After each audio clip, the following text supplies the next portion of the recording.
یہ ہے side issue. اصل ایشو ہے فلسطین کا جو شروع ہونے والا ہے. بھٹی دہکے گی وہاں. ظاہر بات ہے کہ اگر کوئی بہت بڑا اقدام ہو جاتا ہے فلسطینیوں کے خلاف اور اگر واقعتاً مسجد اقصی اور قبۃ الصخرہ گرا دیے جاتے ہیں، جو طوفان اٹھے گا عالم عرب میں، یہ حسنی مبارک ہوں یا شاہ خالد ہوں یا کوئی اور ہو، یہ نہیں روک سکتے اس طوفان کو. نوجوان خون اٹھے گا، غیرت اور جو بھی حمیت ہے. مسلمان ان پڑھ سے ان پڑھ اور بالکل بے دین، وہ بھی مسجد کی حرمت پر کٹ مرنے کو تیار ہو جاتا ہے.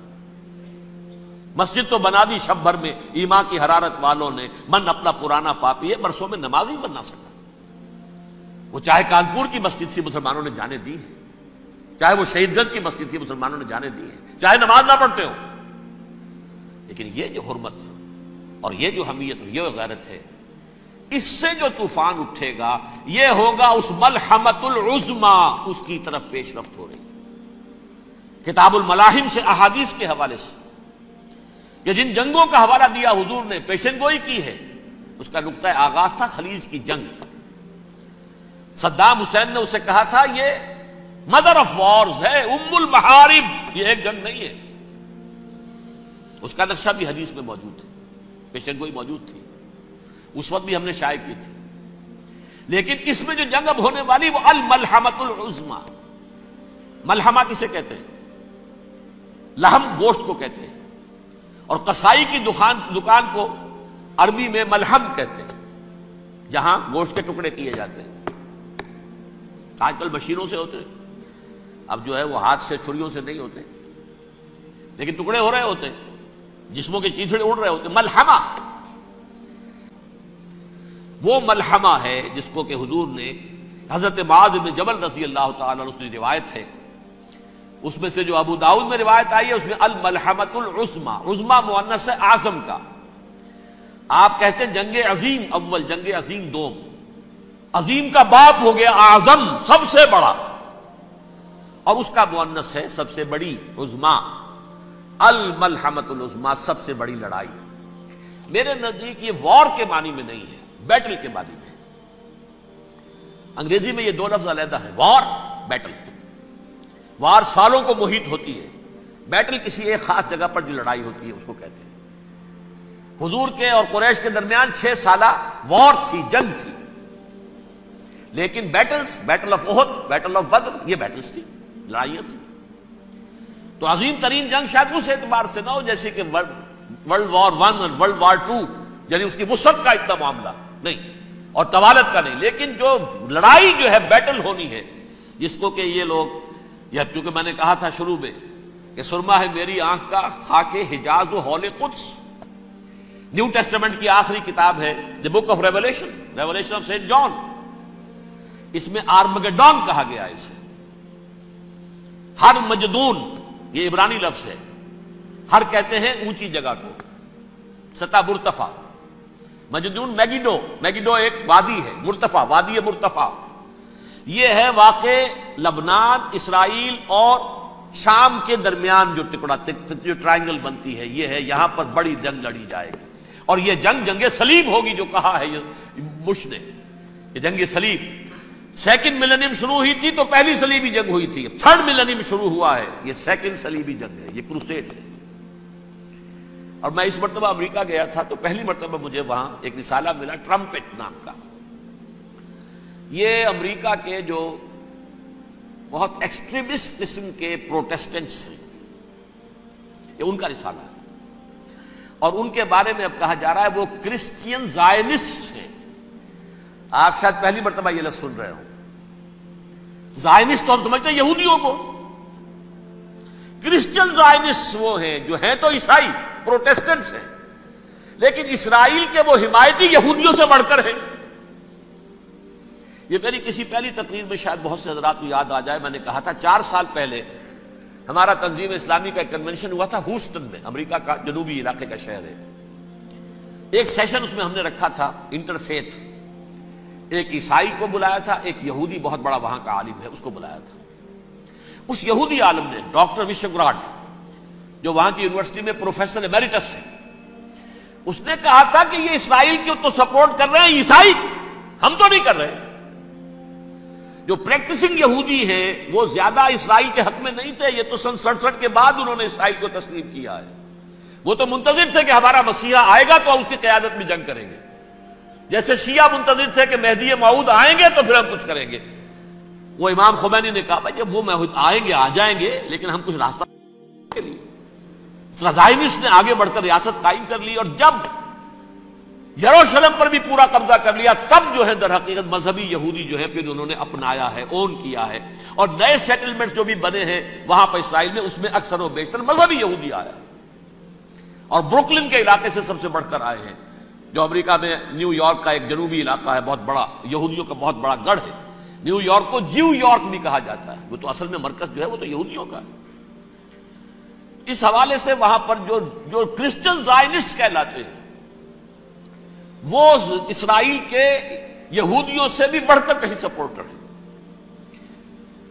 بہرحال اس دوسری صلیبی جنگ کا معاملہ، جو میں کہہ رہا تھا ٹرمپٹ نامی رسالہ، اس کا ایک مضمون ہے دی لاسٹ کروسیڈ۔ اب یہ آخری کروسیڈ ہے جو شروع ہونے والا ہے۔ میں تو حیران ہوں کس قدر کھل کے وہ باتیں کرتے ہیں۔ رومن کیتھولکس کو وہ کہتے ہیں کہ یہ شیطان ہے، یہ پوپ شیطان ہے، یہ یورپ کو اس نے جمع کیا ہے کرسچینٹی کی بنیاد پر، اور اس میں زیادہ تر کیتھولکس ہیں۔ آپ کو معلوم ہے برطانیہ بڑی مشکل سے شامل ہوا ان کے ساتھ، اس لیے کہ وہ پروٹیسٹنٹ کا سردار تھا، ابھی پوری طرح نہیں ہے۔ یورپ جو ہے وہ رومن امپائر دوبارہ یہ کھڑی کر رہا ہے، اور در حقیقت یہ جو ہے یہودیوں سے بھی چھیننا چاہتے ہیں اسرائیل کو اور فلسطین کو، اور مسلمانوں سے بھی، اور یہ وہی کروسیڈ جو تھے اربن ثانی کے، اس کی تیاری کر رہے ہیں تاکہ وہاں پر عیسائی حکومت قائم ہو جائے، کیتھولکس کی، پوپ کی حکومت قائم ہو جائے، جیسے ایسٹ تیمور میں کر دی ہے۔ ایسٹ تیمور میں کون سی حکومت بنی ہے؟ رومن کیتھولک اسرائیل میں بنے، تاکہ یہ سارے مقامات مقدسہ جہاں اسرائیل پیدا ہوئے، حضرت مسیح پیدا ہوا، بیت الحم کہاں ہے؟ وہی ہے کہ نہیں؟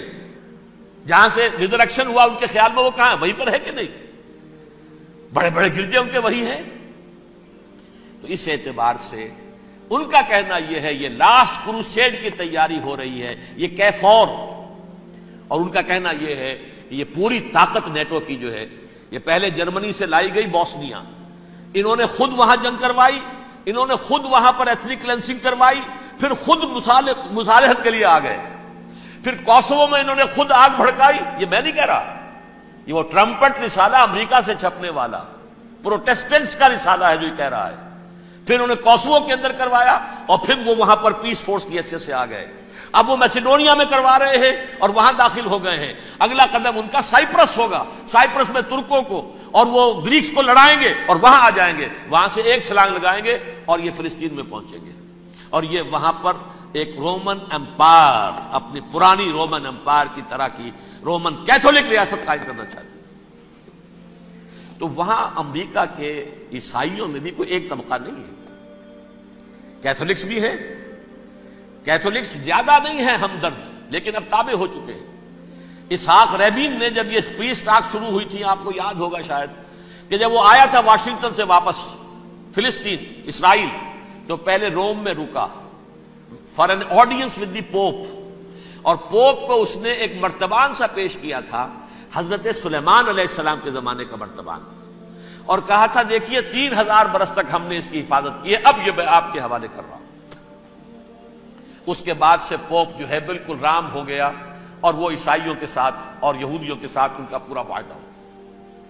اب پورا عیسائی ورلڈ جو ہے بعثت مجموعی یہودیوں کے شکنجے میں ہے۔ البتہ ان کے اندر بھی جھگڑے ہیں، جو وہاں پر وائٹ کرسچن ملیشیاز ہیں وہ ایکسٹریمسٹ ہیں کیتھولکس، ان کے نزدیک دشمن نمبر 1 یہودی، دشمن نمبر 2 مسلمان، دشمن نمبر 3 جو یورپ میں کالے ہیں، ایفرو امریکن، چاہے وہ عیسائی ہو گئے ہوں، کوئی بھی ہوں، یہ 3 دشمن ہیں جن سے انہوں نے کلینز کرنا ہے، صاف کرنا ہے ان کے خیال کے مطابق امریکہ کی سوسائٹی کو، اولاً یہود، پھر مسلمان، اور پھر یہ جو کالے ہیں۔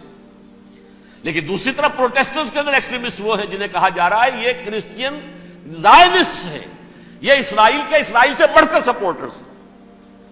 بہرحال یہ اب جنگ ہوگی، اس کا نتیجہ کیا نکلے گا یہ تو اللہ ہی جانتا ہے۔ اب میں آخری بات کی طرف آ رہا ہوں۔ آخری نتیجہ تو جو بھی کچھ اپس اینڈ ڈاؤنز آئیں گے، تلک الایام نداولھا بین الناس. آخری نتیجہ ڈراپ سین وہ یہ ہوگا کہ اللہ کے دین کا بول بالا ہوگا اور پوری دنیا پر محمد کے لائے ہوئے دین صلی اللہ علیہ وسلم کی حکومت قائم ہوگی. وہ گویا قیامت کی تمہید ہوگی، اس کے بعد بس قیامت آئے گی، کیونکہ مقصد کائنات، تخلیق کائنات پورا ہو جائے گا. پوری مخلوقات کے اندر مقصد تخلیق، کلائمیکس آف کریشن محمد الرسول اللہ صلی اللہ علیہ وسلم. دین کی تکمیل محمد الرسول اللہ صلی اللہ علیہ وسلم. اور اس خلافت عرضی کے لیے جو حضرت آدم کو خلافت دی گئی تھی، جب اس میں وہ خلافت پوری دنیا پر قائم ہو جائے گی، اس کا مقصد پورا ہو جائے گا. And that will be the beginning of the end. اس کے بعد قیامت ہے. آخری نتیجہ تو یہ نکلنا ہے. اس سے پہلے سزائیں ہمیں بھی مل رہی ہیں. اور یہاں میں کانٹے کی بات جو چھوڑ گیا تھا اس کو بیان کر دوں. اللہ نے اس مغضوب علیہم قوم کو، اس ملعون قوم کو کیوں اب تک چھوٹ دیے رکھی؟ میں بتا چکا ہوں یہ بڑے عذاب کے مستحق ہو چکے تھے حضرت عیسیٰ علیہ السلام کے زمانے میں. چھوٹ دی ہے، ابھی تک ہے، بلکہ ایک مرتبہ ابھارا ہے. 1900 برس کے بعد ابھرے ہیں یہ. بالفور ڈیکلریشن 1917، سن 70 عیسوی کے بعد، تقریباً 1900 برس، 1850 برس تو ہے کم سے کم. پھر creation of Israel 1948، 1967 extension of Israel, یروشلم پر قبضہ. یہ سارا جو ہے کیوں ہے؟ اللہ تعالیٰ اس خیر امت محمد صلی اللہ علیہ وسلم، اس کے بہترین حصے کو سزا ان ملعونوں کے ہاتھوں دے رہا ہے. کیوں؟ جو جرم انہوں نے کیا تھا وہی ہم نے کیا. انہوں نے اللہ کی کتاب کو پیٹھ کے پیچھے پھینکا. نبذ فریق من الذین اوتوا الکتاب کتاب اللہ وراء ظہورہم. ہم نے اپنی پیٹھوں کے پیچھے پھینکا کہ نہیں؟ کولونیل رول سے آزاد ہوئے، کہیں اسلامی قانون نافذ کیا، کہیں اسلامی نظام قائم کیا. تو جو جرم ان کا تھا وہی ہمارا ہے، اور ہم خیر امت ہیں. آخری خاتمہ ہونا ہے یہود کا حضرت مسیح علیہ السلام کے ہاتھوں. وہ عذاب جو 2000 برس تک ان سے ٹلا رہا وہ آئے گا، اور ان کے رسول ہی کے ہاتھوں آئے گا. لیکن اس سے پہلے مسلمانوں پر یہ عذاب آ رہا ہے، ہولوکاسٹ کے درجے کا عذاب آ رہا ہے. البتہ ہم پاکستانی اس میں یوں سمجھ لیجئے کہ وہ تو خبریں موجود ہیں احادیث میں، وہاں تو جو ہونا ہے. اتنے انسان مریں گے کہ ایک پرندہ جو ہے اڑتا چلا جائے گا، وہ نہیں چاہے گا کہ نیچے اترے تو کسی لاش پر اترے، اسے جگہ نہیں ملے گی زمین خالی کر کہیں اتر سکے. تھک ہار کر گرے گا، مرے گا تو بھی لاش کے اوپر گرے گا. یہ الفاظ ہیں حضور صلی اللہ علیہ وسلم. الملحمۃ العظمیٰ الملحمۃ الکبریٰ. یہ لاسٹ کروسیڈ ٹرمپٹ اخبار نے، میں اس کا فوٹو اسٹیٹ بھی کبھی آپ کو دکھا دوں، ویسے میرے ساتھ ہے وہ رسالہ ٹرمپٹ. دی لاسٹ کروسیڈ، اس کی تیاری ہو رہی ہے. وہ الملحمۃ العظمیٰ اور ملحمۃ الکبریٰ جو ہے وہ آنے والی ہے. ابن ماجہ میں کبریٰ کہا ہے، اکبر کا مؤنث کبریٰ. ملحمہ کبریٰ سب سے بڑی جنگ، اور ملحمہ عظمیٰ سب سے عظیم جنگ. یہ ہوگی اور بہت جلد ہوگی.